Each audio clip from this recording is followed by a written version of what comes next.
And I'd like to begin with Fort Jefferson, which is located in the Florida Keys, making this one of the strangest structures in the world, in my opinion. Supposedly, they had slaves trying to build it for 30 years. Of course, if you've seen any of my previous videos, you will understand the narrative often uses these slaves or prisoners as their master builders, because we all know they have an artistic, steady hand.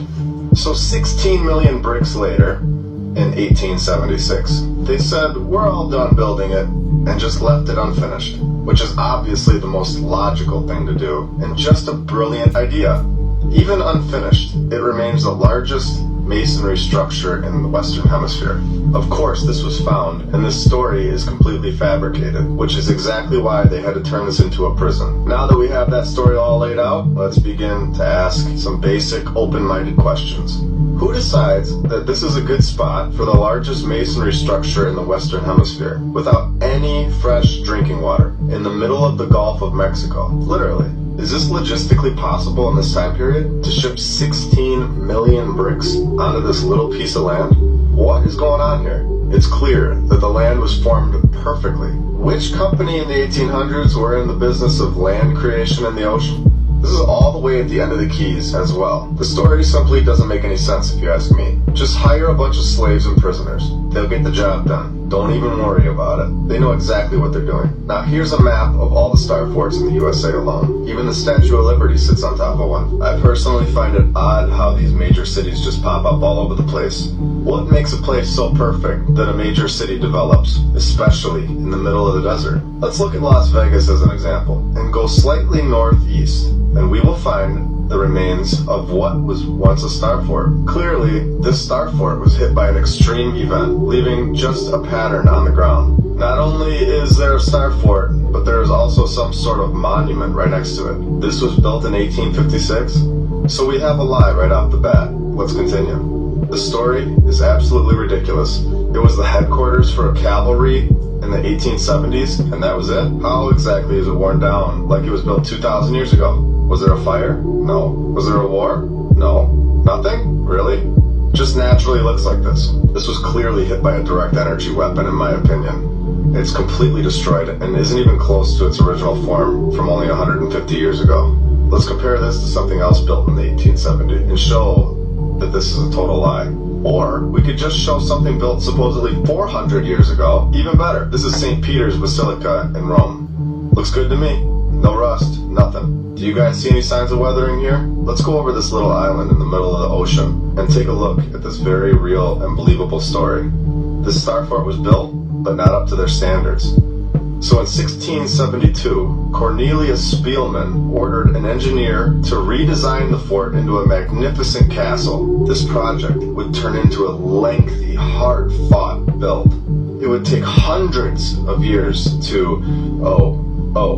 No, I'm sorry, I read that wrong. It took them 1 year. Finished in 1673, 1 year later. And of course there would be no other star forts in the area, which is understandable. It's the one part of the story that I'm able to actually wrap my head around. Wait, what? What is that? Another star fort's right next to it? Okay, I give up. Here we have a second star fort on this tiny island in the middle of the ocean. Making sense?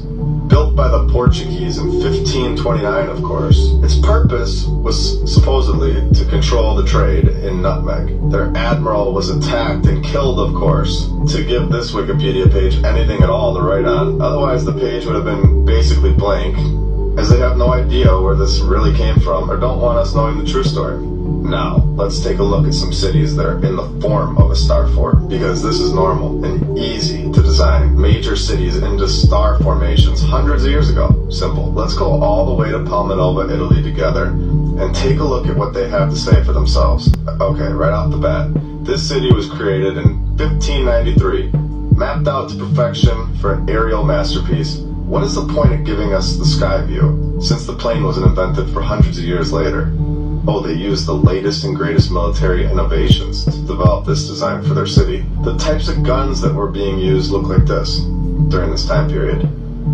But when it comes to insane star forts, let's just chalk it up to military expertise and move on. 1622, it was supposedly in perfect condition, and nobody wanted to live there. is this joke. Guess who they gave free housing to? Poor Venice was forced to pardon all their criminals and give all of them free housing in this Starfort city. Just giving away Starfort cities. Come on down. Anyone who has committed a crime, you are not only freed from jail instantly, but you are given a palace in one of the world's most perfect architectural places. Enjoy. Now, let's go all the way to Netherlands and see what they have going on over there. I'm sure it's nothing crazy, and all the stories check out. Oh, what is this? Another Starfort city in a completely different country? Anyone have any questions? No? Me either. I guess I have a few.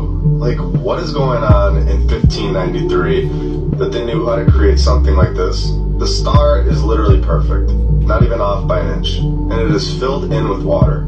Yet they didn't even have modern plumbing figured out until the mid-1800s. Do I even need to go further to know that this was built by an advanced civilization? I will go further, but do we need to? It's literally not at all how we build towns. Yet, this is supposedly happening in 1593 and built to perfection and remains that way to this very day.